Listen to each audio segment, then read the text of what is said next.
yes, I'm legit doing a review that isn't pony related. Crazy, right?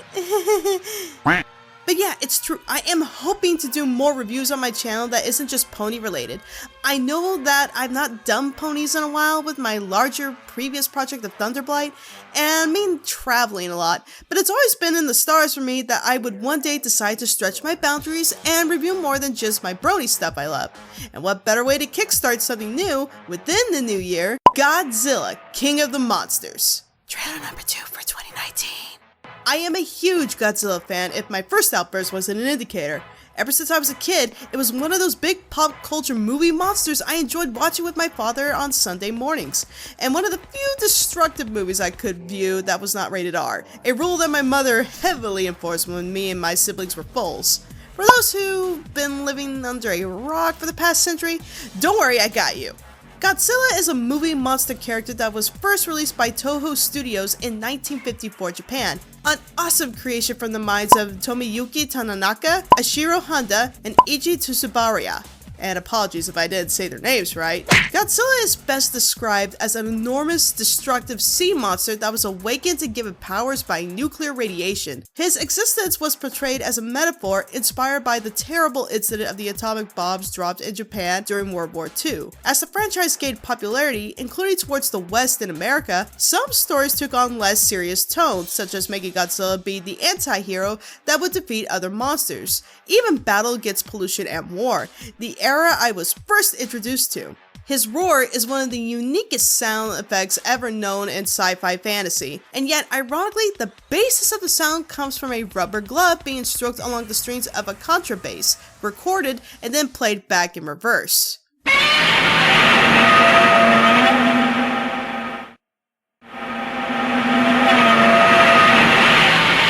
Crazy, right? Later, after the Cold War, Toho Studios decided to shift gears again on the series to bring back a more destructive version of Godzilla as a means to remember its experience of natural disasters and the human interference of nature. Thus, it's no surprise that Godzilla was given the title, inserting him into fame, the King of the Monsters. This is probably my most favorite version of Godzilla's representation. I like the idea that humankind, for all the technology and intelligence they have, cannot stop the forces of nature, despite best abilities to predict them, which in a way should teach us about survival, working together, and having some humility that we are not lords of the earth. In the sci-fi format, we have a living and breathing creature that we can only admire and yet fear at the same time, kind of like fire. It can be beautiful and provide us with warmth and light, but if it gets out of control, it can be devastating. And that's what I love about Godzilla. In a way, he can help the world by being a force against other monsters that would cause harm and destruction, but push comes to shove and he could easily turn on us in a dime, like a hurricane. Here I am, rock you like a hurricane. Are you ready, baby? Here I am. Fast forward to the 90s. Godzilla had already gained a popular rep amongst kids, even having a couple of cartoon series on Boomerang and eventually Fox Kids. So it was no surprise in 1998 that an American version of Godzilla would take theaters, directed, produced, and reimagined by Roland Emmerich. I want to embellish on the word reimagined, but we'll get to that in a moment. The movie was hyped up so much before release that there were billboards and signs stating his foot size was as big as a travel bus, his head was bigger than a building. For me, being a fool, this kind of hype was the stuff of Star Wars nerding out legend, selling of cups with Godzilla's foot on it, details of how big he really is, to even toys and action figures. Fortunately, upon the movie's release, the execution left us fans wanting, well, not what the West provided us. With the heavy success of Jurassic Park and trying to keep up the competition, we Godzilla fans were given a more T-Rex Velociraptor version of the King of Monsters that didn't have nuclear fire breath.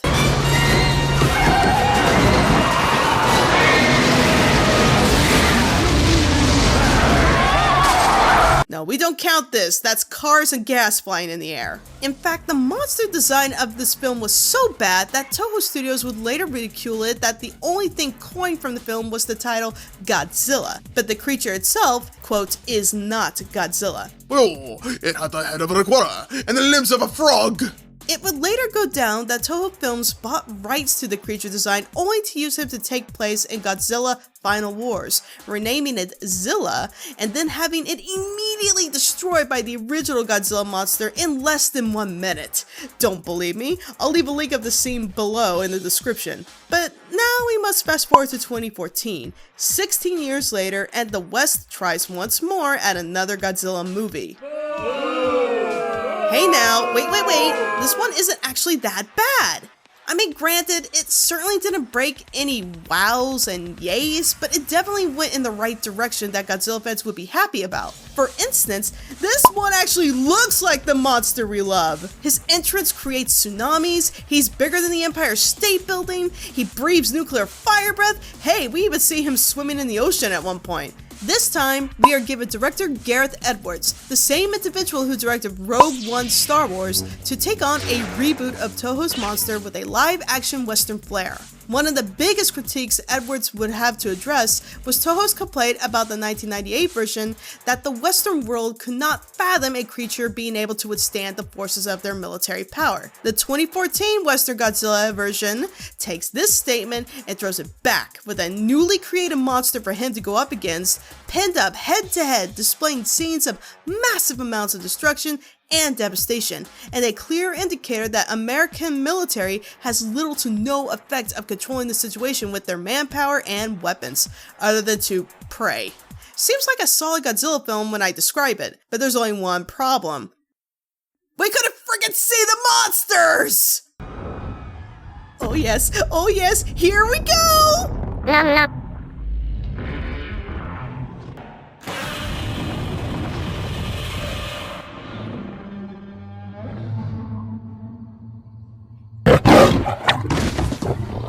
Well, this sucks. Unfortunately, Godzilla 2014 played it too safe with some of its critiques, following a similar formula to the first 1954 Godzilla movie where you hardly see the monster till the very end. However, Godzilla fans, like myself, are literally paying to see Godzilla. We know what he is, we know what he does. Why are you trying to hide it, movie? Why? It's like if aliens hid the monsters till the very end knowing what it looks like from the first film. Oh wait, they did. You don't do that! But all is not lost because despite those complaints from the fans, the film had enough success that it prompted Toho to produce their own reboot with Shin Godzilla and continue to share proceeds with Legendary Studios on the cinematic franchise, which means more movies to be made in the future! Which finally leads me up to now, which is the new trailer having been released back in December of 2018. Ladies and gents, we now get to see the recent release of Legendary's Godzilla, King of the Monsters. And which of these titans are here to threaten us?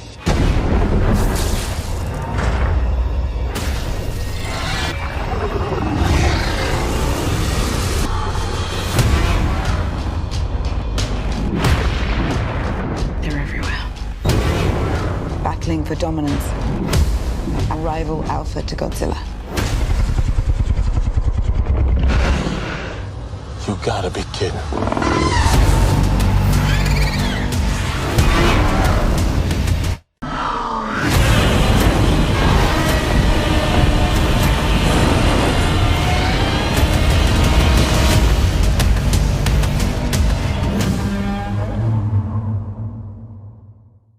Wow.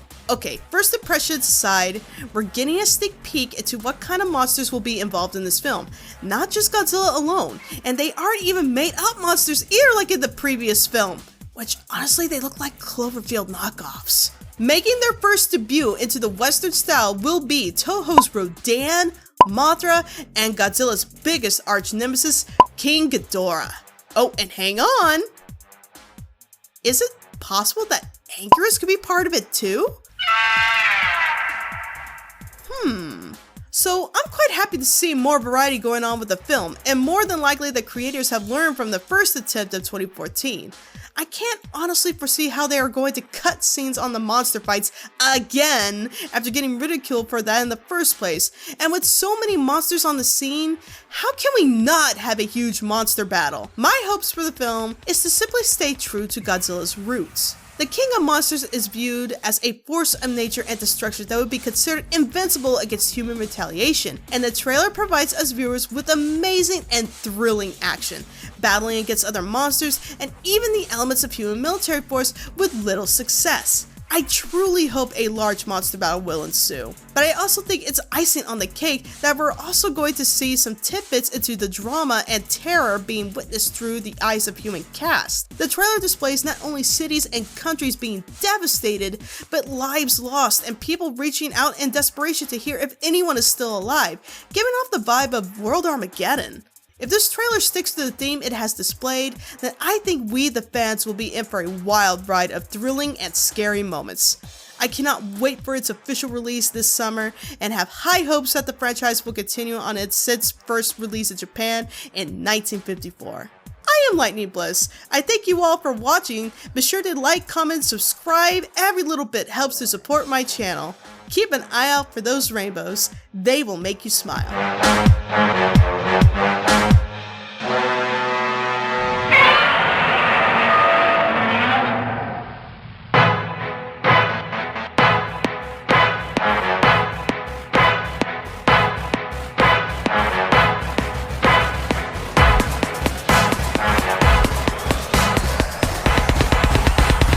Kill and destroy.